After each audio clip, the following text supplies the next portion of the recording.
Hello दोस्तों, मेरे channel पर आपका स्वागत, अभिनंदन और वंदन। जैसा कि आपको पता है कि यूजीसी नेट की परीक्षा हिंदी की जो है वो 29 जून को होने वाली है।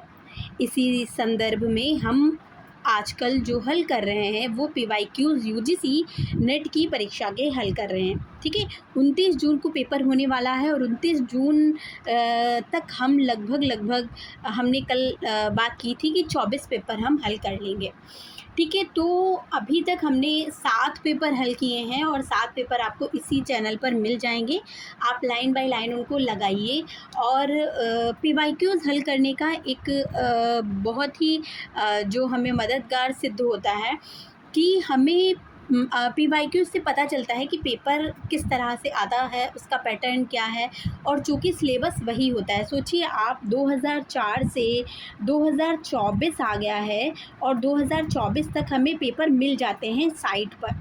ठीक है, जो हमारी गूगल है या कहीं भी आपको टेक्स्ट बुक पे भी मिल जाएंगे 2004 से 2024 तक के पेपर। अब 2004 से 2024 तक जून और दिसंबर दोनों में पेपर होते हैं। ठीक है, साल में 2 पेपर होते हैं, तो इस हिसाब से हमें बहुत सारा कंटेंट मिल सकता है, बहुत सारे पीवाईक्यूज़ मिल सकते हैं और उनको जब हम हल करेंगे तो फिर हमारी एक प्रैक्टिस बनेगी और हमारा जो आत्मविश्वास है वो और ज़्यादा प्रौढ़ होगा और हमारी तैयारी भी बहुत अच्छी हो जाएगी। इसलिए हमें पीवाईक्यूज़ हल करना बहुत ज़रूरी है। पीवाईक्यूज़ को अगर आप मतलब गुरु बनाइए तो आपको किसी को भी गुरु बनाने की आवश्यकता नहीं है। तो चलिए आज हम ये जो पीवाईक्यूज़ हल करने जा रहे हैं ये जून 2008 के हैं और कल हमने जो हल किया था वो दिसंबर 2008 का पेपर हल किया था। अब जो परीक्षा का पैटर्न है वो काफ़ी कुछ चेंज है। अब बहुत डीप प्रश्न पूछे जाने लगे हैं और पाठ्य पुस्तक से भी प्रश्न आते हैं। ठीक है, तो जो अदर आते हैं वो आपको ये बहुत हेल्प करेंगे। बाकी परीक्षा जो देने जा रहे हैं जैसे एचपीएससी हो गया या यूपीएचएससी की तैयारी कर रहे हो आप या सीटेट की तैयारी, सीसेट की तैयारी कर रहे हो, तो उसके लिए भी आपके लिए ये बहुत हेल्पफुल सीरीज़ होगी। आपको सारे देखना चाहिए। मैंने एक प्लेलिस्ट बना दी है चैनल पर और उसमें आपको 1 बाय 1 एक ही जगह आपको मिल जाएंगे सारे पीवाईक्यूज़ पेपर अपलोडेड। ठीक है, चलिए चलते हैं हम आज इस पेपर पे।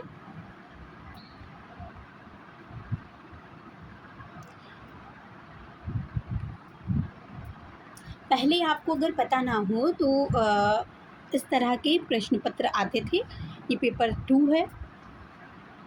पाणिनि ने किस ग्रंथ के द्वारा भाषा को एकरूपता देने का प्रयास किया है, पूछा गया है। तो पाणिनि ने किस ग्रंथ के द्वारा भाषा को एकरूपता दी है?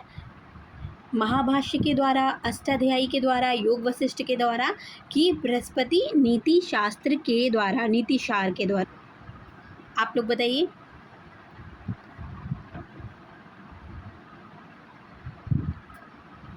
भाषा को एकरूपता पाणिनि ने किस ग्रंथ के द्वारा दी है? तो आंसर हो जाएगा हमारा अष्टाध्यायी बी। ठीक है, चलिए चलते हैं दूसरे प्रश्न पर। हिंदी साहित्य के इतिहास का प्रथम लेखक कौन है? हिंदी साहित्य के इतिहास का प्रथम लेखन किसने किया है? सरल प्रश्न है। किसने किया है? गारसादा तारसी ने किया है। किस भाषा में किया है? फ्रेंच भाषा में किया है। कितने इसके खंड हैं ये भी बताइए। ठीक है, कब प्रकाशित हुआ ये भी बताइए। पीवाईक्यूज़ हल करने का तरीका ही यही है कि जितने ऑप्शन में बनते हैं हम सब हल करें, सारे प्रश्न हम हल करें। ठीक है, चलिए थर्ड पे चलते हैं। आदिकालीन साहित्य में वीर रस की रचनाओं में किस भाषा का प्रयोग किया गया है? क्या पूछा है कि आदिकालीन जो साहित्य है उसमें जो वीर रस की रचनाएं हैं उसमें किस भाषा का प्रयोग किया गया है? तो फिर आपको पता है कि जो वीर रस की रचनाएं उसमें किस भाषा का, डिंगल का प्रयोग किया गया है। फोर्थ नंबर पे चलते हैं। पूछा गया है साहित्य लहरी की विषय वस्तु क्या है? अब साहित्य लहरी किसकी पुस्तक है? सूरदास की पुस्तक है। ठीक है, सूरदास की पुस्तक है साहित्य लहरी और पूछा गया है कि इसकी विषय वस्तु क्या है? आंसर हो जाएगा हमारा, आप लोग भी जवाब देने की कोशिश करिए, कमेंट तो कोई करता नहीं है लेकिन फिर भी चलिए, नायिका भेद। ठीक है, इसका जो आंसर हो जाएगा विषय वस्तु क्या है, इसकी नायिका भेद है। सूरदास की 3 रचनाएं हैं, सूरसागर, साहित्य लहरी और सूर सारावली। तीनों की विषय वस्तु आपको पता होना चाहिए और तीनों में कितने पद आए हैं वो भी आपको पता होना चाहिए। ठीक है, चलिए चलते हैं आगे।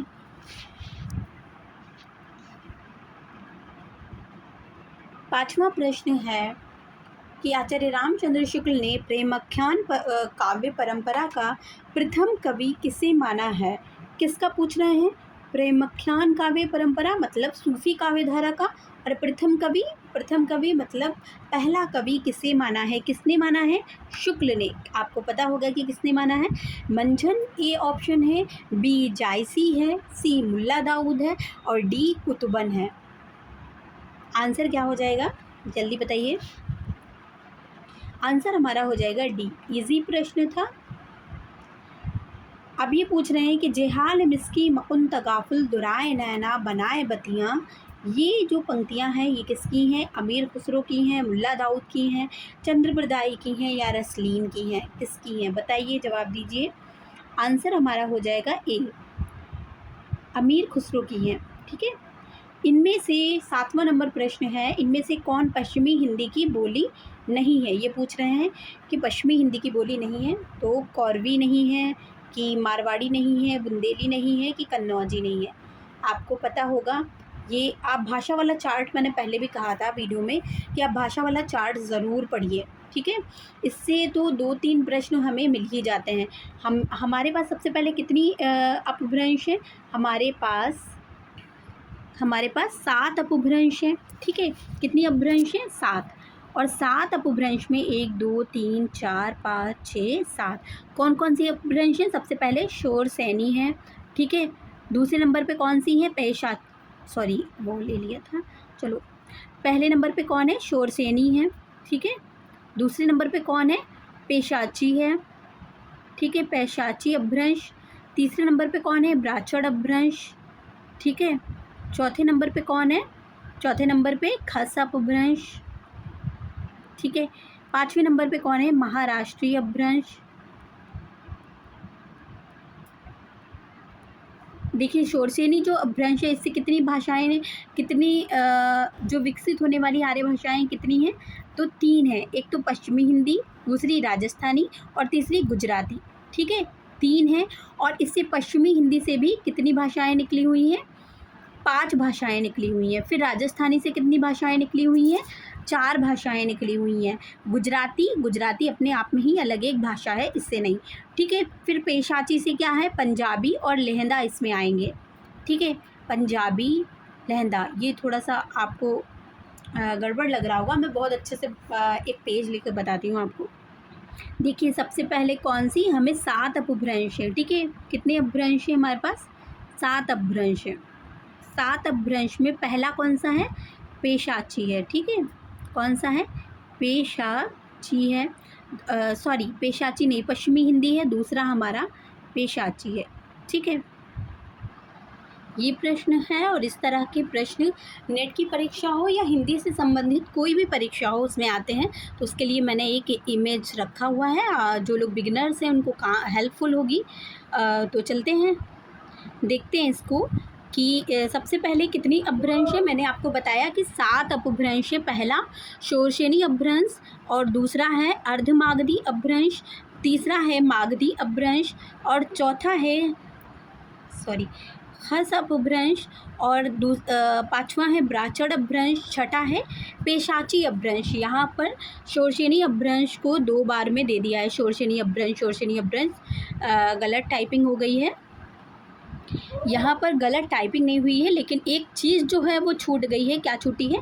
महाराष्ट्री अपभ्रंश छूट गई है। ठीक है, तो महाराष्ट्रीय अपभ्रंश से कौन सी भाषा विकसित है? मराठी विकसित है। ये हमें ध्यान रखना है। हमारी कितनी अपभ्रंश है? 7 अपभ्रंश है। उनसे कितनी भाषाएं हमारी विकसित हुई हैं?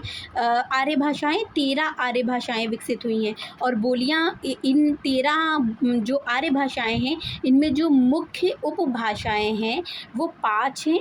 और उन 5 उपभाषाओं से कितनी बोलियां विकसित हुई हैं? 18 बोलियां विकसित हुई हैं। आप फिर से एक बार देखिए, 7 अपभ्रंश हैं। 7 अपभ्रंश से 13 जो आर्य भाषाएं हैं वो विकसित हुई हैं। इन्हीं से 5 उपभाषाएं भाषाएं विकसित हुई हैं और मुख्य हैं, और इन्हीं 5 से हमारी 18 बोलियां विकसित हुई हैं। ये चीज़ आप ध्यान रखिएगा, हो सकता है नेट में अभी तक का ये नहीं पूछा गया, हो सकता है पूछ लिया जाए। तो देखते हैं हम कि शोरसेनी अपभ्रंश से कौन सी भाषा विकसित हुई है। राजस्थानी विकसित हुई है, ठीक है, ये यहाँ पे राजस्थानी अलग दे दिया गया है, लेकिन राजस्थानी विकसित हुई है, पश्चिमी हिंदी विकसित हुई है और गुजराती विकसित हुई है। 3 भाषाएं जो हैं आर्य भाषाएं, ये शोरसेनी अपभ्रंश से विकसित हुई हैं। राजस्थानी उपभाषा हमारी बनी और पश्चिमी हिंदी भी उपभाषा बनी, जबकि जो गुजराती है वो उपभाषा नहीं बनी है, ठीक है, वो एक सीमित क्षेत्र की भाषा है। राजस्थानी से फिर उसके बाद में कौन कौन सी भाषाएं विकसित हुई। मारवाड़ी, पश्चिमी हिंदी राजस्थानी जिसे कहते हैं, जयपुरी ढूंढाड़ी जिसे पूर्वी राजस्थानी कहते हैं। ये देख लीजिए आप लोग, इस तरह से एक बना लीजिए, ठीक है। राजस्थान में 4 तरह की राजस्थानी हमें देखने को मिलती है। कौन कौन सी। मारवाड़ी कौन सी देखने को मिलती है, पश्चिमी राजस्थानी, तो यहाँ पे हो गया पश्चिम, ठीक है, यहाँ पे हो गया पश्चिम। और इधर कौन सी भाषा बोली जाती है, मारवाड़ी बोली जाती है, ध्यान रखिए, ठीक है, मारवाड़ी बोली जाती है। इधर कौन सी भाषा बोली जाती है, पूर्वी, पूरब इधर है ना, तो पूर्व की तरफ कौन सी बोली जाती है, तो जयपुरी या ढूंढाड़ी, ठीक है, ढूंढाड़ी। फिर उसके बाद में ये पूर्वी राजस्थानी है, जयपुरी या ढूंढाड़ी वाली जो राजस्थानी है। उसके बाद में जो मारवाड़ी है, इसे पश्चिमी राजस्थानी कहा जाता है, ये तो हमने देख ही लिया है, सॉरी। फिर उसके बाद में जो ये क्या बचा है, उत्तरी राजस्थानी, ठीक है, क्या बचा, उत्तरी राजस्थानी, तो यहाँ हो गया उत्तरी। और उत्तर में कौन सी राजस्थानी बोली जाती है, मेवाती बोली जाती है। इससे आपके बहुत प्रश्न हल हो जाएंगे, ठीक है, आप कभी भी कंफ्यूज नहीं होंगे। मालवी दक्षिणी में बोली जाती है, ठीक है, मालवी कहाँ बोली जाती है, दक्षिणी में, पूरब में जयपुरी या ढूंढाड़ी बोली जाती है। मेवाती कहाँ बोली जाती है, उत्तर में। और मारवाड़ी कहाँ बोली जाती है, पश्चिम में, ठीक है, ये याद रखिएगा।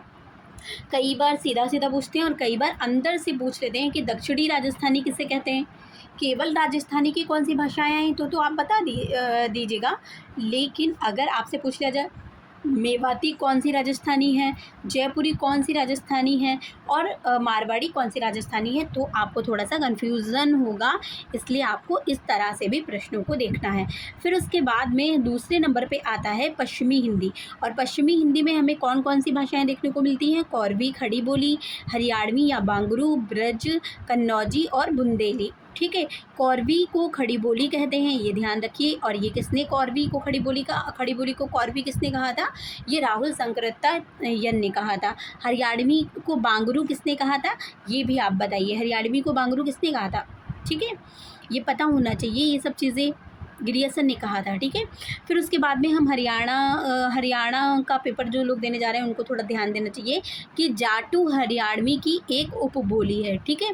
ब्रज भाषा को अंतर्वेदी नाम से भी जाना जाता है और बनाफरी बोली बुंदेली की एक उपबोली है, ठीक है। यहाँ पे हमने बुंदेली का देखा, हरियाणवी का देखा और अंतर्वेदी ब्रज का देखा। उसके बाद में अर्धमागधी अपभ्रंश आता है और ये पूर्वी हिंदी में है और अवध क्षेत्र में अवधी बोली जाती है, बघेली बोली जाती है और छत्तीसगढ़ी बोली जाती है। बघेली जो है वो बघेलखंड में बोली जाती है और जो रीवा सतना जो क्षेत्र है वहाँ बघेली बोली जाती है, शहडोल वगैरह में। और जो छत्तीसगढ़ी है ये छत्तीसगढ़ में बोली जाती है। अवधी को कोशली और बेसवाड़ी नाम से भी जाना जाता है। बीन्स ने जो तुलसीदास की अवधी है उसको बेसवाड़ी कहा है, ठीक है, ये ध्यान रखिएगा। छत्तीसगढ़ को खलटाही भी कहते हैं। मागधी अपभ्रंश फिर आता है और बिहारी, ठीक है, ये बिहारी हिंदी मागधी अपभ्रंश से कौन सी भाषा विकसित हुई है, उपभाषा बिहारी। बिहारी से कितनी भाषाएं विकसित हुई हैं, भोजपुरी, मगही, मैथिली और मगही। मागधी अपभ्रंश से 4 भाषाओं का विकास हुआ है, बिहारी, बंगला, उड़िया और असमिया, ठीक है, मागधी अपभ्रंश से।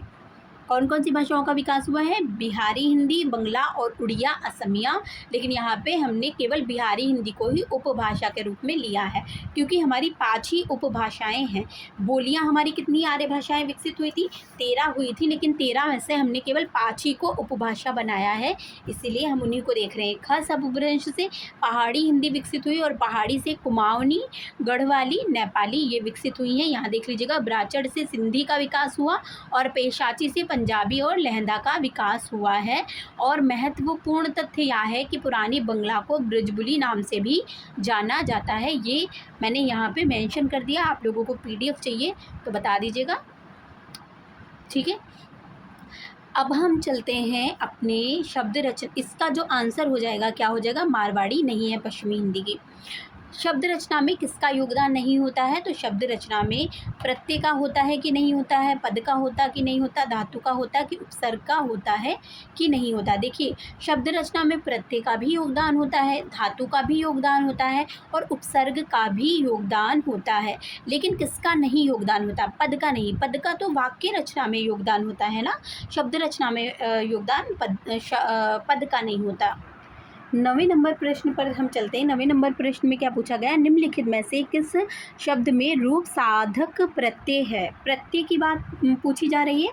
और कैसे प्रत्यय? जो रूप, जिसने रूप को साधा हो, ठीक है। तो हम देखते हैं, बचपन, मातृत्व, लड़के, एकता, इनमें से कौन सा सही होगा? तो देखिए, एकता की जो ये बात की जा रही है, ये क्या रूप साध रहा है? मतलब रूप साधक प्रत्यय है, लड़के रूप साधक प्रत्यय है, बचपन है कि मातृत्व है? बताइए, जवाब दीजिए। आंसर हो जाएगा हमारा लड़के, बी आंसर हो जाएगा, ठीक है। अब ये रूप साधक जो प्रत्यय है वो क्या है? देखिए, लड़के शब्द पुरुष जाति या रूप का बोध होता है, ठीक है। पुरुष जाति का बोध हो रहा है ना लड़के शब्द से, तो अतः लड़के में क्या हो जाएगा कि रूप साधक प्रत्यय हो जाएगा। बचपन और मातृत्व, इन सब में क्या हो जाएगा? भाववाचक प्रत्यय हो जाएगा या भाव साधक प्रत्यय हो जाएगा, ठीक है। चलिए 10 नंबर पे चलते हैं। और 10 नंबर प्रश्न हमारा कह रहा है कि प्रसिद्ध साहित्यिक पत्रिका कल्पना कहाँ से प्रकाशित होती थी? तो कल्पना जो पत्रिका है वो हैदराबाद से प्रकाशित होती थी। कल जो मैंने पेपर हल कराया था उसमें भी एक अच्छी पत्रिका का नाम आया था और उसमें भी वो आप लोगों को याद होगा। अगर याद होगा तो कमेंट बॉक्स में कमेंट करिए। वो हिमाचल प्रदेश की पत्रिका थी और ये हैदराबाद की पत्रिका है। आज जो हैदराबाद की पत्रिका थी उसका नाम कल्पना है और कल जो हिमाचल प्रदेश की पत्रिका थी उसका नाम विपाशा था, ठीक है। तो अब चलिए चलते हैं 11वें नंबर प्रश्न पर। रावरे रूप की रीति अनूप न्यो न्यो लागत जो जो निहारिये। इसके जो लेखक हैं वो कौन है पूछ रहे हैं, बताइए, जवाब दीजिए। आंसर हमारा हो जाएगा घनानंद। घनानंद यहाँ पे लिखा है लेकिन घनानंद हो जाएगा। आगे चलते हैं। केशव कहीं न जाए का कहिए, देखत तब रचना विचित्र अति समुझी मन मन रहिए। केशव कहीं न जाए क्या कहिए, बहुत प्रसिद्ध पंक्तियाँ हैं और किसकी हैं जल्दी बताइए। आंसर जो हमारा हो जाएगा वो बी हो जाएगा, ठीक है। अगले प्रश्न पर चलते हैं। अगला प्रश्न है कि मिश्र बंधुओं में कौन नहीं है? कल भी शायद ये प्रश्न आया था। सुखदेव बिहारी मिश्र, श्याम बिहारी मिश्र, कृष्ण बिहारी मिश्र या गणेश बिहारी मिश्र। कल भी मैंने आपको बताया था कि कृष्ण बिहारी मिश्र जो हैं ये नहीं आएंगे, तो आंसर हमारा हो जाएगा जो कृष्ण बिहारी मिश्र, ठीक है। इन 14 नंबर प्रश्न है कि इनमें से नई कहानी आंदोलन के कौन कहानीकार नहीं जुड़ा हुआ है? कि कौन से आंदोलन से? नई कहानी आंदोलन से कौन सा कहानीकार नहीं जुड़ा हुआ? मोहन राकेश जुड़े हुए हैं, ज्ञान रंजन जुड़े हुए हैं, कमलेश्वर जुड़े हुए हैं या राजेंद्र यादव जुड़े हुए हैं? कौन सा 3 कौन से जुड़े हुए हैं और 1 कौन से नहीं जुड़े हुए हैं, ये आपको बताना है। बताइए, जवाब दीजिए। हमारा जो आंसर हो जाएगा वो सी हो जाएगा। ज्ञान रंजन नई कहानी आंदोलन से नहीं जुड़े हुए हैं, बल्कि वो किस कहानी आंदोलन से जुड़े हुए हैं ये आप लोग बताइए, जल्दी बताइए। और वो नई कहानी आंदोलन के बाद के ही किसी आंदोलन से जुड़े हुए हैं, ठीक है। चलिए अब देखते हैं कि इनमें से गंगोली गाँव की किस उपन्यास के केंद्र में है? तो गंगोली जो गाँव है ये राही मासूम रजा का ये एक वो है उपन्यास, उससे लिया गया है, मतलब पूछा गया है कि ये किस उसमें है, तो ये उस उपन्यास का नाम आपको बताना है। सॉरी, मैं थोड़ा सा डिस्टर्ब हो गई थी। तो आंसर हमारा हो जाएगा आधा गाँव। ठीक है, ये राही मासूम रजा का उपन्यास है और इसका जो प्रकाशन वर्ष है वो 1966 है। चलो, जो अब बाकी हैं वो भी देख लेते हैं। जल टूटता हुआ, ये किसका है? ये है रामदरस मिश्र का, और इसमें जो गांव का ज़िक्र आया है वो पांडेपुरवा का ज़िक्र आया है। ठीक है, पांडेपुरवा का जल टूटता हुआ, ये 1966 में लिखा गया है, राही मासूम रज़ा का आधा गाँव। ठीक है, जल टूटता हुआ 1969 में लिखा गया है, 1979 में। अलग अलग वैतरणी किसका है? तो अलग अलग वैतरणी है शिव प्रसाद सिंह का, शिव प्रसाद सिंह। ठीक है, अलग अलग वैतरणी, और 1967 में लिखा गया है ये उपन्यास। परती परिकथा, ये 1957 में लिखा गया है, और ये फणीश्वरनाथ रेणु का है, और इसका भी आपको पता होना चाहिए कि ये किसका है। तो ये किसका है? यहाँ पे किस जगह का जिक्र है? तो परानपुर का। ठीक है, परानपुर पुरवा गांव का जिक्र है। ठीक है, एक बार फिर से देख लेते हैं। अलग अलग वैतरणी किसका है? शिव प्रसाद सिंह का है। आधा गांव राही मासूम रज़ा का है। जल टूटता हुआ रामदरस मिश्र का है। परती परिकथा फणीश्वरनाथ रेणु की है। जल टूटता हुआ में किस जगह की बात आई है? जो पांडेपुरवा है उसकी बात आई है, और परती परिकथा में परानपुर गांव की बात आई है। अलग अलग वैतरणी में किसकी बात आई है? करेता गांव की बात आई है, और आधा गांव में कंगोली गांव की बात आई है। इसका जो प्रकाशन वर्ष है वो 1966 है, और जल टूटता हुआ का प्रकाशन वर्ष 1969 है। फिर उसके बाद में अलग अलग वैतरणी का 1967 है, 1967 है, और जो ये परती परिकथा है इसका 1957 है। सबसे पहले 1957 वाला परती परिकथा आएगा। उसके बाद में हम चलते हैं 16 नंबर प्रश्न पर। कोर्ट मार्शल नामक समाज की किस समस्या पर आधारित है? तो ये किस समस्या पर आधारित है? हमारा आंसर हो जाएगा जातिवाद की समस्या पर आधारित है। और युद्ध की समस्या पर किस पर पूछा गया है? तो जातिवाद। फिर 17 नंबर प्रश्न है कि विजय देव नारायण शाही की कविताएं किस सप्तक में संग्रहित हैं? तो तीसरे सप्तक में संग्रहित हैं। विजय देव नारायण शाही इंपॉर्टेंट है, इसको हाईलाइट करते हैं। विजय देव नारायण शाही की जो रचनाएं हैं वो किस में संग्रहित हैं? तीसरे सप्तक में संग्रहित हैं। आगे चलते हैं। पूछा गया है कि इनमें से कौन सा उपन्यास इनमें से कौन सा उपन्यास विभाजन की समस्या पर आधारित नहीं है? तो आधा गांव है, सूखा बरगद है, आखिरी कलाम है, या झूठा सच है? इसका जो आंसर हो जाएगा वो हो जाएगा आखिरी कलाम। जो उपन्यास है ये जो है वो विभाजन की समस्या पर आधारित नहीं है, बल्कि ये दूधनाथ सिंह का 2003 में लिखा गया उपन्यास है, और ये बाबरी मस्जिद के ध्वंस की घटना पर आधारित है। ठीक है, सूखा बरगद किसका उपन्यास है? ये मंजूर एहतशाम का उपन्यास है, और ये भारत विभाजन पर ही आधारित है। ठीक है, झूठा सच किसका है? आपको पता होगा, आधा गांव भी पता होगा, तो नहीं देखते हैं, बस सूखा बरगद ध्यान रखिएगा किसका है। एक मिनट हाईलाइट करते हैं सूखे बरगद को। सूखा बरगद किसका है? मंजूर एहतशाम का है। आगे चलते हैं। छायावाद का पतन किसका ग्रंथ है? तो छायावाद का पतन देवराज उपाध्याय का ग्रंथ है। ठेले पर हिमालय किसकी रचना है? धनवी भारती की रचना है। देखिए, छायावाद से जितनी भी रचनाएं रिलेट करती हूँ सब आप लोग एक जगह लिख लीजिएगा। जैसे कि छायावाद, केवल छायावाद है, वो किसकी रचना है? तो वो नामवर सिंह की रचना है। ठीक है, छायावाद का पतन किसकी रचना है? देवराज की है। और रोमांटिक साहित्य शास्त्र एक रचना है, मतलब स्वच्छंदतावाद की तरह, वो भी डॉक्टर देवराज उपाध्याय की है। सॉरी, मैंने देवराज उपाध्याय बता दिया, डॉक्टर देवराज की है छायावाद का पतन। और देवराज उपाध्याय की कौन सी है? रोमांटिक साहित्य शास्त्र है। ठीक है, और जायसी विजय देव नारायण शाही की है। नामवर सिंह की तो मैंने बता ही दिया कि खाली छायावाद है, और छायावाद का पतन डॉक्टर देवराज की है।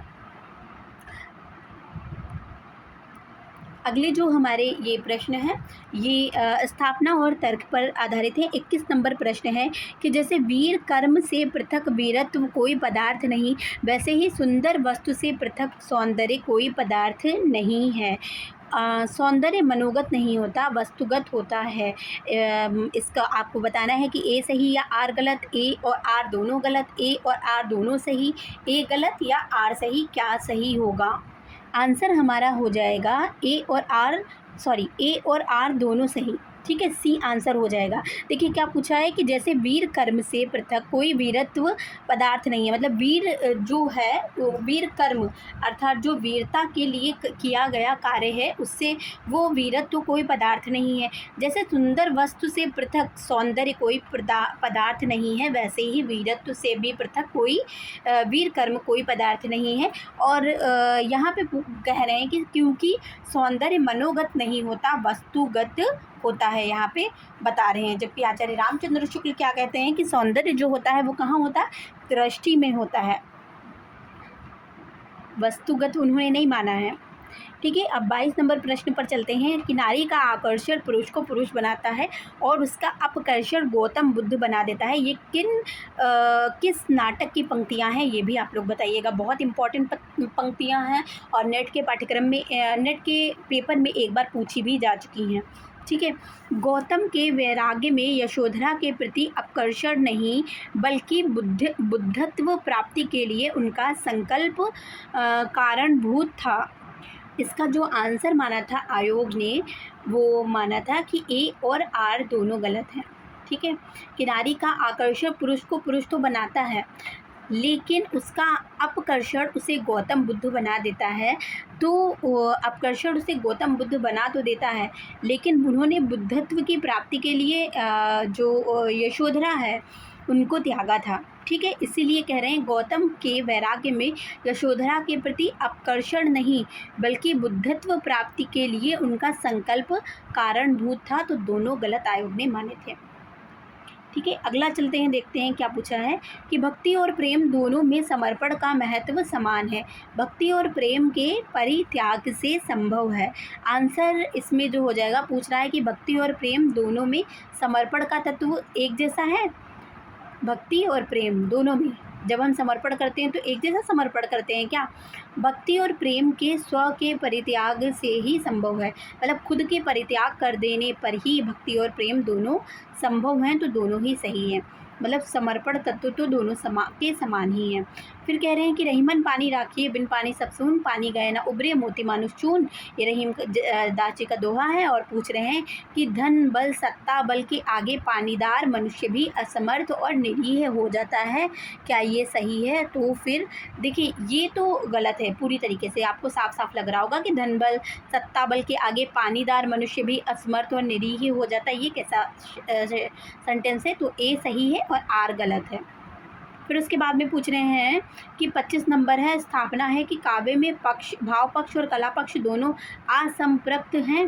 भाव पक्ष और कला पक्ष रचना में भाषा और संवेदना परस्पर आश्रित होती हैं। तो इसका जो आंसर है वो हो जाएगा कि दोनों सही है। बिल्कुल, रचना में भाषा और संवेदना दोनों एक दूसरे पर आश्रित होती हैं और काव्य में भाव पक्ष और कला पक्ष दोनों भी संपर्क, मतलब उन्हें अलग नहीं किया जा सकता है। ठीक है, आंसर हो जाएगा दोनों सही। कहाँ? ये वाला। अगला जो हमारा प्रश्न है, स्थापना है कि प्रेम गली अति संकरी तामे द्वे न समाये, प्रेम मनुष्य को सीमित कर देता है। तो इसकी जो स्थापना है वो क्या कह रही है कि प्रेम की गली बहुत ही संकरी है, उसमें दो लोग नहीं समा सकते हैं। मतलब अगर आपको प्रेम करना है, प्रेम के मार्ग पर चलना है तो दोनों को एक होना पड़ेगा। प्रेम मनुष्य को सीमित कर देता है, प्रेम जो है वो मनुष्य को क्या कर देता है? सीमित कर देता है। बिल्कुल सही है, दोनों ही सही हैं। ठीक है, इसीलिए पहले करियर बना लो, बाद में सीमित हो जाना। स्थापना कह रही है 27 नंबर प्रश्न का, जो ज्ञान मानवता को पीस डाले वह ज्ञान नहीं कोल्हू है। ठीक है, फिर कह रहा है सच्चा ज्ञान मनुष्यता को उन्नत करता है, उसे नष्ट नहीं करता। बिल्कुल सही हैं दोनों बातें कि जो ज्ञान मानवता को ही पीस डाले ऐसा ज्ञान नहीं माना जाता है। ज्ञान इसलिए है कि आप चीज़ों को, आप लोगों को अच्छे से समझ सकें। ज्ञान इसलिए नहीं है कि आप दूसरे के ऊपर चढ़ कर बैठ जाएँ, ठीक है, दूसरों का जो है वो शोषण करें। अगला जो प्रश्न है हमारा कि निम्नलिखित में से कौन सा युग्म संगत है, पूछ रहे हैं। रस विमर्श रामचंद्र शुक्ल की है, रस सिद्धांत आनंद प्रकाश दीक्षित की है, रस मीमांसा राममूर्ति त्रिपाठी की है कि रसज्ञ रंजन महावीर प्रसाद द्विवेदी की है। पूछ रहे हैं कौन सा युग्म संगत है। तो रसज्ञ रंजन जो है ये महावीर प्रसाद द्विवेदी की है, बिल्कुल सही है। ठीक है, यही हमारा आंसर हो जाएगा। रस मीमांसा किसकी है? रामचंद्र शुक्ल की है। और रस विमर्श किसकी है? ये राम मूर्ति की है। ठीक है, राम मूर्ति त्रिपाठी की है रस विमर्श, ये इधर उधर दिया है। ठीक है, आप लोग ये ध्यान रखिएगा। फिर उसके बाद में जो रस सिद्धांत है ये किसकी है? ये नगेंद्र की है। ठीक है, चलते हैं आगे। एक सेकेंड, मैं थोड़ा सा इसको, रस विमर्श जो है ये किसकी है? राम मूर्ति जी की है। रस मीमांसा किसकी है? रामचंद्र शुक्ल की है। अगर ये ऐसे होता तो ठीक रहता, ये तो एकदम सही है। और फिर ये रस सिद्धांत किसकी है? ये नगेंद्र की है।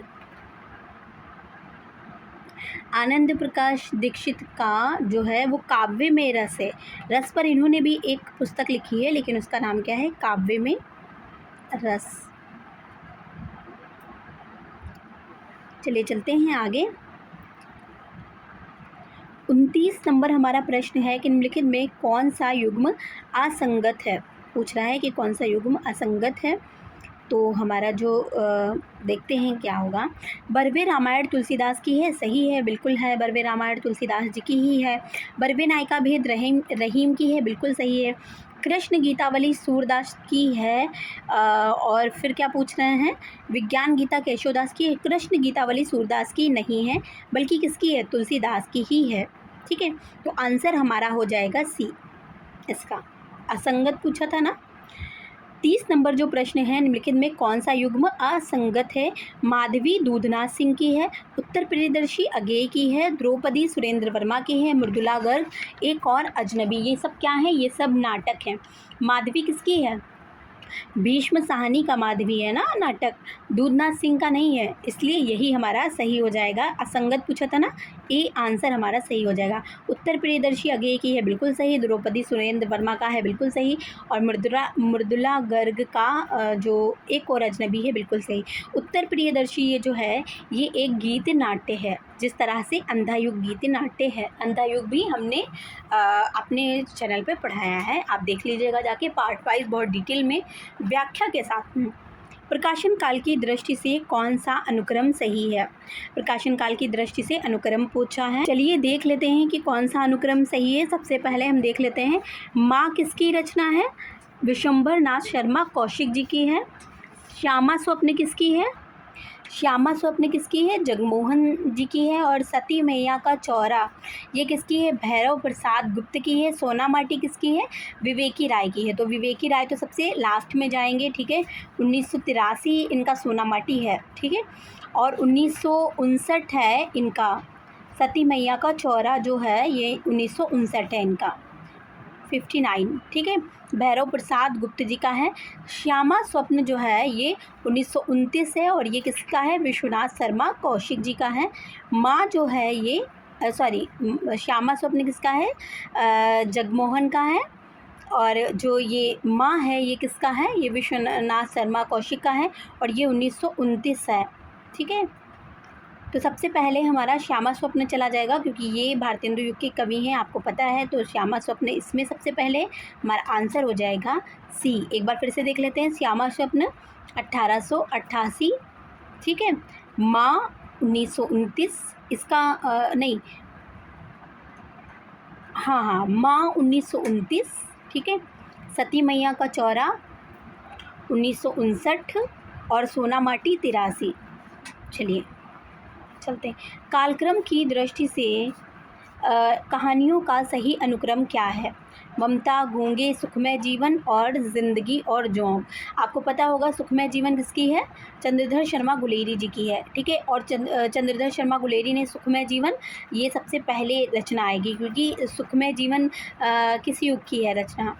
भारतेंदु युग की है ना। तो सबसे पहले देखिए किसमें सुखमय जीवन है। हमारा आंसर हो जाएगा बी। अब हमें आंसर पता चल गया है, अब हमें ये भी देखना है, क्योंकि हम प्रश्न पत्र हल कर रहे हैं, कि कब कौन आया था। तो सुखमय जीवन 1911 में। इनकी 3 ही रचनाएं हैं, 3 ही कहानियाँ हैं ना, 3 कहानियाँ हैं। एक तो सुखमय जीवन, बुद्धू का कांटा, और उसने कहा था, ठीक है। फिर उसके बाद में है ममता। ममता कब आई थी? ममता 1929 में प्रकाशित हुई थी। 1929 में ममता, और 1929 में माँ जो हमने अभी देखा था वो भी 1929 में ही आया था। फिर उसके बाद में गूंगे जो है ये रांगे राघव का है, और ये 1945 में आया था। ठीक है, गूंगे। उसके बाद में सबसे लास्ट में कौन बचा, ज़िंदगी और जोंक, ये किसका है, ये अमरकांत का है और ये 1958 में आया है, जब हमारा आषाढ़ का एक दिन आया था। चलिए चलते हैं अगले प्रश्न पर। 33 नंबर हमारा प्रश्न है, कालक्रम की दृष्टि से पत्रिकाओं का सही अनुक्रम बताइए। तो सरस्वती पत्रिका द्विवेदी युग की है, ठीक है, श्री शारदा आनंद कादम्बरी भारतेंदु युग की है, प्रतीक तो आगेय के प्रयोगवाद युग की है। तो सबसे, और ये श्री शारदा कब की है, छायावाद युग की है। आनंद कादम्बरी चूँकि भारतेंदु युग की है, तो सबसे पहले हमारी आनंद कादम्बरी आ जाएगी। कई बार अगर आपको पत्रिकाओं का क्रम नहीं पता है तो आप इस तरह से भी प्रश्नों को हल कर सकते हैं, ठीक है, या रचनाएं भी अगर ऐसे अलग अलग युग की दी हों तो इस तरह से हल कर सकते हैं। अभी अगर आप बिगनर्स हैं तो आपको ये सब चीज़ें नेट के पेपर हल करने में सीखनी पड़ेंगी। बाकी अगर आपने परीक्षा दी है, अच्छे से पैटर्न समझा है, तो आपको कोई दिक्कत नहीं होगी। यही चीज़ जो मैंने अभी बताया था कि PYQs गुरु होते हैं किसी भी परीक्षा को हल करने के लिए ना, किसी भी परीक्षा को क्वालिफाई करने के लिए, तो यही चीज़ हम PYQs से सीखते हैं कि किस तरह से हमें पेपर हल करना है, पैटर्न क्या है उसका, ठीक है। अगर हम ये चीज़ सीख गए तो मेरी गारंटी है कि आप फर्स्ट अटेम्प्ट में ही नेट क्वालिफाई कर लेंगे। ज़्यादा भले आपको थोड़ी सी मेहनत और कराए, लेकिन नेट आपका फर्स्ट अटेम्प्ट में ही क्वालिफाई होगा ही होगा, अगर आपने ये पैटर्न है और इस तरह की चीज़ें हैं जो सीख ली हैं। अगर आपने 20 पेपर भी हल कर लिए इस तरह के, 20 तो मैं ज़्यादा कह रही हूँ, अगर आपने 10 पेपर भी बहुत अच्छे से ढंग से माइंड लगा के, दिमाग लगा के हल करें, तो आप अगर इसका पैटर्न समझ गए तो आप नेट फर्स्ट अटेम्प्ट में क्वालिफाई करेंगे, ये गारंटी है। कालक्रम की दृष्टि से पत्रिकाओं का सही अनुक्रम क्या है, ठीक है, पूछा है।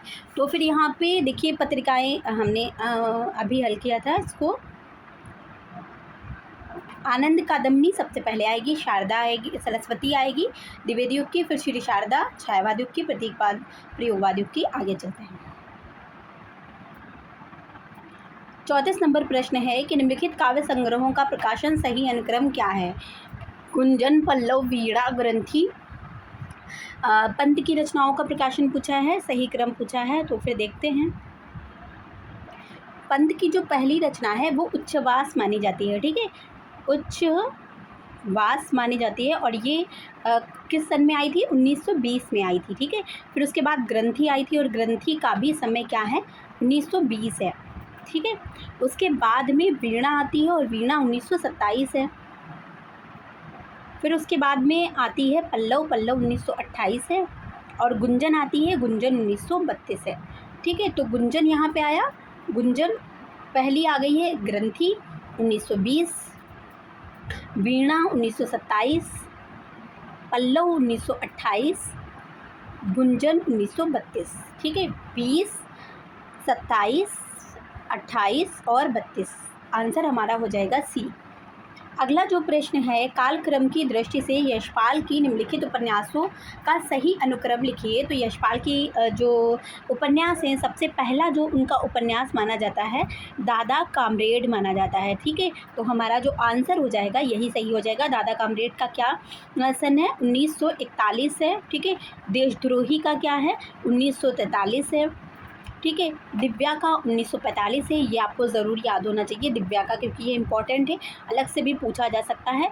और झूठा सच का तो आप सबको पता ही होगा कि 2 भाग में है ये, एक 1958 में आया वतन और देश, और 1960 में अगला आया देश का भविष्य। अगर आपको इनके पार्ट जो हैं वो नाम याद रखने में थोड़ा सा कन्फ्यूज़न हो जाता है कभी कभी, तो फिर देखिए 1958 में क्या आया, वतन और देश, मतलब अभी तो वतन और देश की बात की जा रही है, मतलब एक तरफ वतन अर्थात विभाजन की बात की जा रही है, पाकिस्तान और हिंदुस्तान की। अब जो देश बट गया है, अब उस हिंदुस्तान की बात की जा रही है और देश का भविष्य की बात की जा रही है 60 में।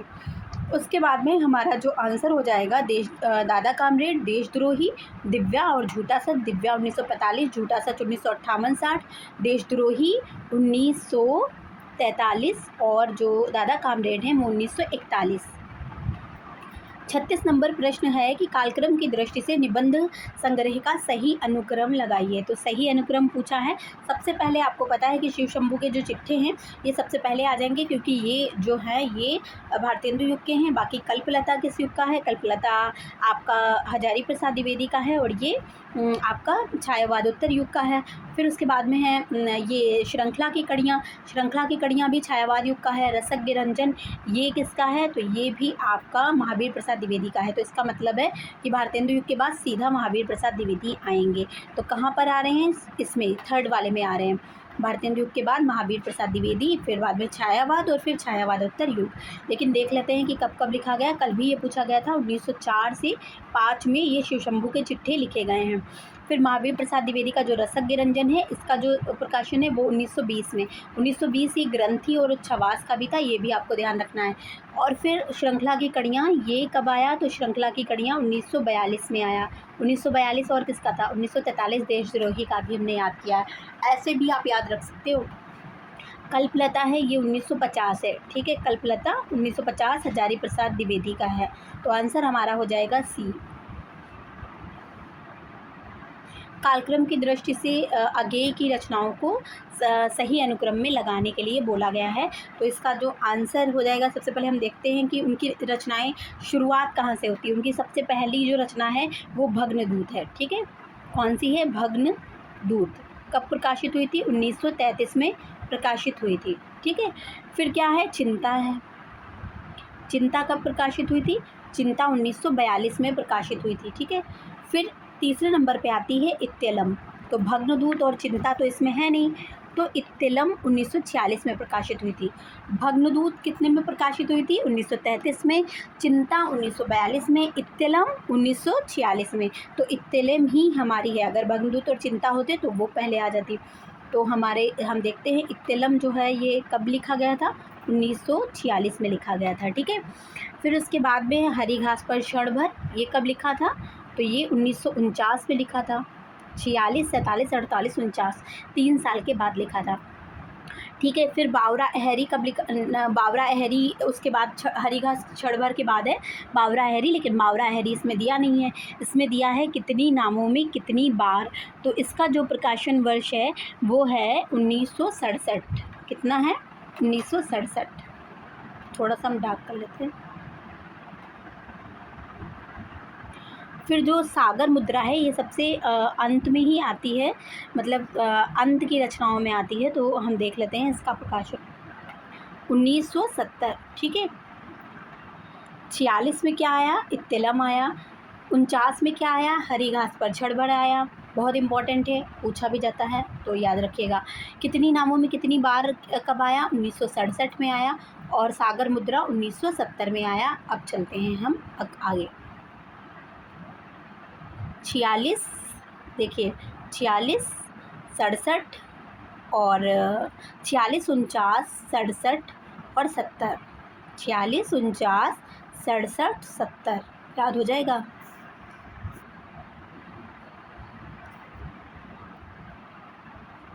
अगला जो प्रश्न है 38 नंबर, और इसका इसको हल करते हैं। काव्य पंक्तियाँ दी हैं और उनकी रचनाएं, उनके रचनाकार पूछा है, ठीक है। सुमेलित कीजिए। जसुमति हरि पालने झुलावे, हलरामे दुलरामे। नहीं, भाषा पूछा है। बहुत अच्छा प्रश्न है कि काव्य पंक्तियाँ दी हैं और भाषा पूछा है कि कौन सी। देखिए हलरामे दुलरामे जसुमति, तो ये आपको जसुमति से ही समझ जाना चाहिए। और ये जो वा में ए की मात्रा ए लगा होता है, इससे समझ जाना चाहिए ये किस भाषा की है, ब्रज भाषा की है, ठीक है। ब्रज जशोदा की बात की जा रही है। फिर है तेहि अवसर एक तापस आवा, और तेज पुंज लघु बयस सुहावा। तो ये किस की पंक्तियां हैं, तो ये जो पंक्तियां हैं ये अवधि की पंक्तियां हैं। क्योंकि अवधि में ही जो वा प्रत्यय है, आवा प्रत्यय, सुहावा प्रत्यय, ये सब कौन सी उसमें लगाई जाती हैं, अवधि में लगाया जाता है ये प्रत्यय। तो इससे भी आप पहचान लेंगे। फिर उसके बाद में है अतिरंग स्वामी सु मिली राती, बेटी राजा भोज की। अतिरंग स्वामी सु मिली राती, बेटी राजा भोज की, ये किस की हैं, तो ये डिंगल की हैं, ठीक है। क्यों, क्योंकि ये जो पंक्तियां हैं ये आदिकाल की पंक्तियां हैं और ये डिंगल की पंक्तियां हैं। फिर उसके बाद में दखन है नगीना, अंगूठी है जग, अंगूठी को हरकत नगीना है लग। ये तो पढ़कर ही समझ में आ रहा है नगीना की बात की जा रही है और दक्षिणी की बात की जा रही है, तो दक्षिणी की ही हो जाएंगी ये पंक्तियाँ। फिर अब बचा क्या है इसमें, इसमें मैथिली बचा है। मैथिली में तो विद्यापति ने लिखा था, बहुत सारी रचनाएं जो पदावली अपनी हैं वो उन्होंने इसमें लिखा था। और एक जो पंक्तियां बहुत फेमस हैं, खने खन नयन कौन अनुसरई, खने खन बसत धूलि तनु भरई। तो इस हिसाब से हमारा जो प्रश्न हो जाएगा वो कौन सा हो जाएगा, तो सुमति हरि पालने झुलावे, तीसरा, पहले का तीसरा दो में है। तो आगे बढ़ते हैं, ते ही जसवंत, ये इसका दूसरे का हो जाएगा अवधि, मतलब पाँचवा, तीसरे के बाद पाँचवा इसमें आ रहा है, तो हमारा आंसर हो जाएगा ए। आगे चलते हैं।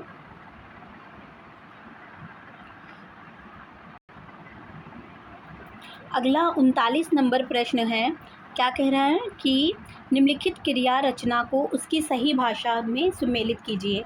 देखिए, आयो, आइल, अइल, आवा, आयो। अभी मैंने आपको बताया जब आवा प्रत्यय होता है तो वो किस में मिलता है, अवधि में मिलता है। तो हमारा ये यहीं से पकड़ लिया। और भी कुछ बताया था कि इस तरह का जो आयो, चौं, इस तरह की जो बातें होती हैं किस में होती हैं, ये ब्रज में होती हैं। तो ये हमारा हो गया ब्रज। तो हम देखते हैं, और आइल, आइल, गइल, खाइल, इस टाइप की जो बातें होती हैं किस में होती हैं, भोजपुरी में। आप लोग भोजपुरी मूवी भी अगर देखते होंगे तो उसमें देखा भी होगा। आयो जो ये है, ये अपभ्रंश का शब्द है, क्योंकि आपने देखा होगा कि जो रामस्वरूप चतुर्वेदी हैं उन्होंने रास को रासऊ कहा है। क्यों कहा है, रासऊ कहा है, ठीक है। सऊ ऊ ये दिया है, क्यों, क्योंकि जो रास है ये अपभ्रंश में लिखी जा रही थी रचनाएं, इसीलिए उन्होंने इसको रासऊ कहा है। तो यहाँ से हम ऊ जो प्रत्यय है ये अपभ्रंश में लगता है, ये हमने देखा।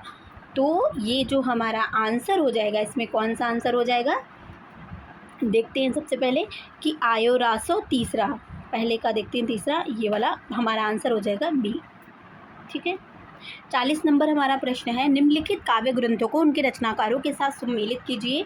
अड़िमा आपको पता है किसकी है, निराला की है। सतरंगे पंखों वाली किसकी है, नागार्जुन की है।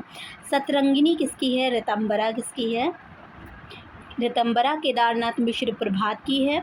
और सतरंगिनी किसकी है, हरिवंश राय बच्चन की है। तो पहले का हो जाएगा तीसरा, देखते हैं किसमें है, पहले का तीसरा, ये वाला हमारा आंसर हो जाएगा बी। एक बार फिर से देखते हैं, सतरंगिनी बहुत फेमस है, इनकी मधुबाला है इस तरह की, बच्चन की है। सतरंगे पंखों वाली, 7 रंग, नाग के 7 रंग हो गए, ठीक है, इस तरह से आप याद कर सकते हैं। ऋतंबरा, ऋतंबरा क्या, ऋतु निकल आई है, किस लिए निकल आई है, क्योंकि प्रभात हो गया है, इसलिए प्रभात की ऋतु आ गई है। इस तरह से हम ट्रिक से याद कर सकते हैं, बाकी आप याद कर लीजिएगा तो ऐसे भी याद कर सकते हैं। 41 नंबर हमारा प्रश्न है, निम्नलिखित पंक्तियों को उनके सब सही अलंकारों के साथ सुमेलित कीजिए। मुख नहीं चंद्रमा है, मुख तो चंद्र ही है, मुख देखकर चांद का आभास हुआ, मुख है कि चंद है। अलंकार पूछे हैं, और अलंकार तो आप नेट की तैयारी कर रहे हैं तो बहुत ईजी होगा आपके लिए अलंकार। तो हम चलते हैं, क्या पूछा है सबसे पहले पंक्ति में कि मुख नहीं है चंद्रमा है, इसमें कौन सा अलंकार है। तो आपको बिल्कुल क्लियर हो गया है कि अपन होती है, ठीक है। फिर है मुख तो चंद्रमा ही है, मुख तो चंद्रमा ही है, इसमें क्या है, इसमें रूपक ही है, ठीक है। मुख देखकर चांद का आभास हुआ, तो मुख देखकर चांद का आभास हुआ तो मतलब मुख को देखा तब आभास हो रहा है, केवल जहाँ आभास हो रहा है तो वहाँ तो भ्रम की स्थिति है। और जहाँ ये कह रहे हैं कि मुख है कि चांद, अभी तो मतलब संदेह बना हुआ, संशय बना हुआ है, तो वहाँ पर संदेह अलंकार है। अगर ये होता कि मानो मुख है, मानो मुख के समान है, तो फिर वहाँ पे क्या होता, उत्प्रेक्षा हो जाता। अगर आपको अलंकार नहीं समझ में आ रहे, चलिए मैं आपको एक बार इसको थोड़ा सा समझा देती हूँ ताकि आप अलंकार को तो कंफ्यूज ना करें। अलंकार के क्वेश्चन अगर आ जाएं बाय चांस तो वो आपके प्लस पॉइंट में जाएं, मिस ना हो, मतलब माइनस ना हो। ऐसा ना हो कि आपने बहुत अच्छी चीज़ें और बहुत डिफ़िकल्ट चीज़ें तो पढ़ ली, लेकिन अलंकार जैसी सरल चीज़ों में ही आप गच्चा खा गए और आपने उसमें ही अपना नंबर माइनस कर दिया। तो चलिए हम लोग एक बार देख लेते हैं। देखिए, अलंकार में 2 चीज़ें हमें याद रखनी होती हैं, कौन कौन सी। सबसे पहले प्रस्तुत और अप्रस्तुत। एक सेकेंड, प्रस्तुत याद रखना होता है और अप्रस्तुत, प्रस्तुत अप्रस्तुत। प्रस्तुत क्या है और अप्रस्तुत क्या है, ठीक है। अप्रस्तुत उपमान है, ठीक है, उपमान है। और प्रस्तुत क्या है, उपमेय है, ठीक है। प्रस्तुत क्या है, उपमेय है। अप्रस्तुत क्या है, उपमान है। मतलब जब बेसिकली अलंकार क्या होते हैं, किसी एक चीज़ पर किसी दूसरी चीज़ को ओढ़ा देना या किसी दूसरी चीज़ को पहना देना। जैसे कि एक स्त्री होती है, उसके ऊपर हम आभूषण पहना देते हैं, तो हम उसे क्या करते हैं, अलंकृत कर देते हैं। मतलब उसको हमने कुछ एक्स्ट्रा सौंदर्य दे दिया है। उसी तरह से जो कविता का सौंदर्य होता है वो अलंकार होता है, ठीक है। अब इसमें हमें दो चीज़ें याद रखनी है। जैसे कि हम स्त्री को गहने पहनाते हैं ना, तो फिर स्त्री यहाँ पे क्या हो गई, प्रस्तुत हो गई, ठीक है। स्त्री प्रस्तुत है ना, तो स्त्री को हमने गहने पहनाए, तो उपमेय क्या हो गया, स्त्री हो गई। अब हमने उसको जो गहने पहनाए हैं वो उपमान हो गया। यहाँ पर चूंकि दोनों प्रस्तुत हैं, गहने भी प्रस्तुत है और स्त्री भी प्रस्तुत है, लेकिन हमने उदाहरण के लिए समझ लिया है। अब हम समझेंगे कि एक्चुअल क्या है।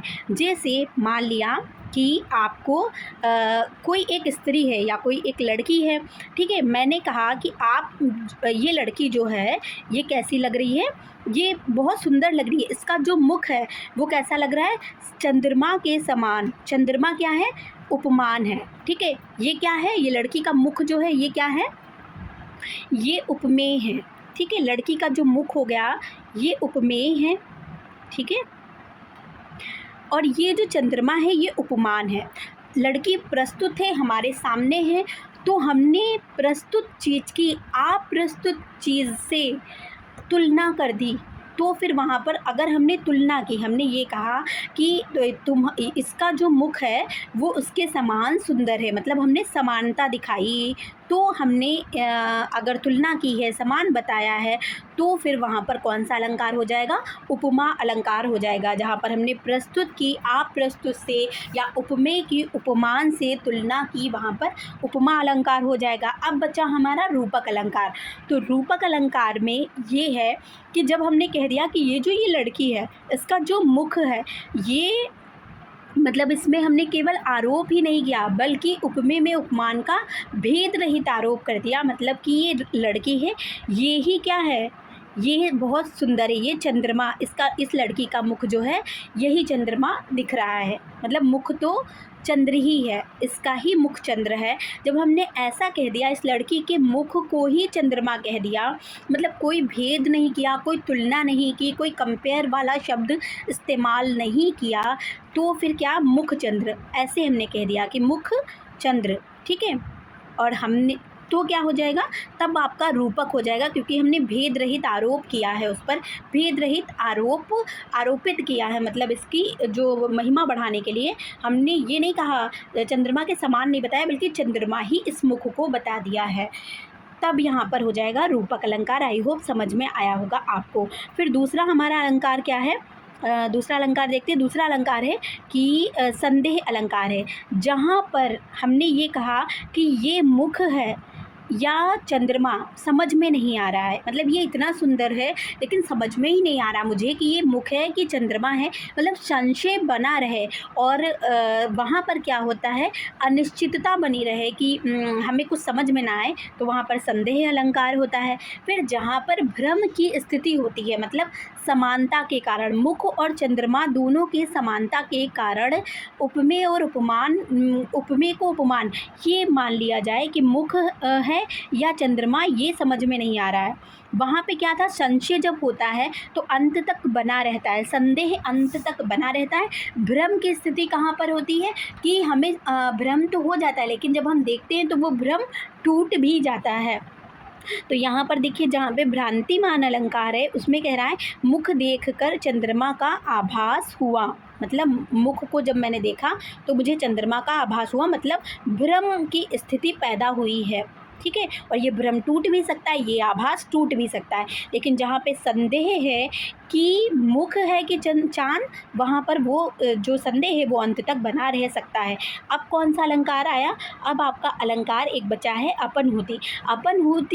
अपहनुति जो अलंकार है, यहाँ जो प्रस्तुत है अर्थात जो उपमेय है और का प्रतिरोध करके, मतलब इसका प्रतिरोध करके, जो प्रस्तुत है इसका प्रतिरोध करके हम क्या करते हैं, जो अप्रस्तुत प्रस्तुत है उपमान की स्थापना करते हैं। मतलब इसको ज़्यादा, ये जो कलर बदल लेते हैं ताकि समझ में आ जाए, ये जो है इसकी महिमा का वर्णन करते हैं, इसको ही, इसकी ही स्थापना इसकी जगह पर कर देते हैं। जैसे कि कह रहे हैं कि ये जो मुख है, ये मुख नहीं है बल्कि क्या है, ये चंद्रमा है। मतलब रूपक में तो हम कह रहे थे कि ये मुख ही चंद्रमा है, लेकिन अब हम क्या कह रहे हैं, ये मुख नहीं है, ही नहीं, ये चंद्रमा है। मतलब हमने जो उपमान है उसी की स्थापना कर दी, तब हमारा हो जाता है अपनहुति अलंकार। आई होप आपको समझ में आया होगा, और अगर नहीं समझ में आया, एक बार प्रस्तुत आप ये क्लियर रखिएगा कि प्रस्तुत क्या है और अप्रस्तुत क्या है। इसको क्लियर अगर रखते हैं तो आपका सब कुछ करेक्ट होगा। चलिए, और बाकी आप जो परिभाषा है वो याद रखिएगा, तभी तो आप कर पाएंगे ना। चलिए आगे चलते हैं। अगला जो हमारा प्रश्न है कि इन उपन्यासों को उनके लेखकों के साथ सम्मिलित कीजिए। तमस किसका है? भीष्म साहनी का है। पीली आंधी किसका है? प्रभा खेतान का है। अंधेरे बंद कमरे में किसका है? मोहन राकेश का है। नीला चांद किसका है? शिव प्रसाद सिंह का है। तो हमारा ऑप्शन इसका हो जाएगा ए। ठीक है, पहले का 4th और दूसरे का 5th। ठीक है, यही हो जाएगा। चलिए जल्दी जल्दी चलते हैं, बहुत टाइम हो गया। निम्नलिखित पंक्तियों को उनके उन कवियों के साथ सम्मिलित कीजिए। द्रुत झरो जगत के जीर्ण पत्र, ये किसकी पंक्तियां हैं? तो ये सुमित्रानंदन पंत की पंक्तियां हैं। हमारा आंसर हो जाएगा, 2 में 3 आया है इसलिए फिर एक और मिलाएंगे। या तीसरा आदमी कौन था? मेरे देश की संसद मौन है, धूमिल का हो जाएगा। तो तीसरे के बाद फर्स्ट इसमें भी आया, इसमें भी आया। चलो एक और देखते हैं। तोड़ने होंगे मठ के द्वार, ये मुक्तिबोध का है। 5वां, तो हमारा आंसर हो जाएगा ये आ गए प्रियम्बत केशकम्बली गुफा गए, ये अगेय का है। आंसर हमारा हो जाएगा डी। ठीक है, आगे चलते हैं हम। 44 क्वेश्चन है कि निम्नलिखित शब्दों को उनके संधि के नाम के साथ सम्मिलित कीजिए। निरोग, दीर्घाकार, सदाचार, प्रत्येक। तो क्या पूछ रहा है कि संधि के जो ये संधि देखो पूछ लिया गया है। ठीक है, संधि वगैरह भी आप लोग ध्यान रखिएगा, क्योंकि नेट के बच्चे ज़्यादातर साहित्य पे फोकस करते हैं और व्याकरण उनसे छूट जाती है, और फिर व्याकरण के जो प्रश्न होते हैं जो प्लस में आपके जाने चाहिए वो आपके माइनस में चले जाते हैं। तो चलिए देखते हैं। निरोग जो है ये कौन सी संधि है बताइए? कुछ लोगों को तो पता ही होगा, तो ये विसर्ग संधि है। ठीक है, दीर्घाकार में कौन सी संधि है? दीर्घ संधि है। सदाचार में कौन सी संधि है? व्यंजन संधि है। ठीक है, और प्रत्येक में कौन सी संधि है? तो प्रत्येक में यड़ संधि है। यड़ संधि तो यहाँ पे दी ही नहीं है।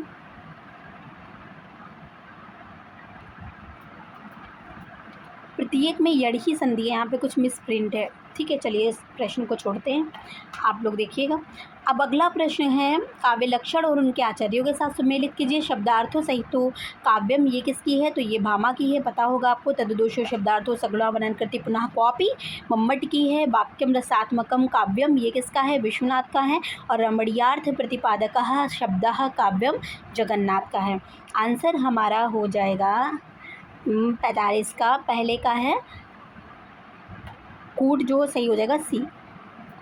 अगला जो प्रश्न है 50 से 46 से 50 तक, मतलब 4 प्रश्न हैं, 5 प्रश्न हैं, ये इस पर आधारित है। ये हम किसी और एक अलग से वीडियो बना देंगे, उसमें हम ये हल करेंगे। बहुत टाइम हो गया है और मेरी कुछ तबीयत भी थोड़ी सी नासाज है, तो इतनी देर मैं वैसे भी बैठ ली हूँ, तो इसमें थोड़ा टाइम लगेगा। तो इसको हम एक अलग सेपरेट वीडियो बनाएंगे, उसमें हल करा देंगे आपको, और नेट वालों को थोड़ा सा फ़ायदा होगा। चलिए यहीं पर एंड करते हैं हम अपने जो प्रश्न पत्र है इसको हल करने का। मिलते हैं बहुत जल्द अगले वीडियो में। आप लोग शेयर कर दीजिएगा ज़्यादा से ज़्यादा, ताकि लोग लाभान्वित हों। और 29 जून तक आप इसको कितना हल करते हैं और मैं कितने पेपर आप तक प्रोवाइड करा सकती हूँ मैं देखूँगी। वैसे लगभग अगर हम करेंगे तो 20 से 25 प्रश्न पत्र हम हल कर लेंगे। आप जो पहले से पढ़े हैं उनको भी हल करिए। चलिए मिलते हैं अगले वीडियो में, तब तक के लिए धन्यवाद।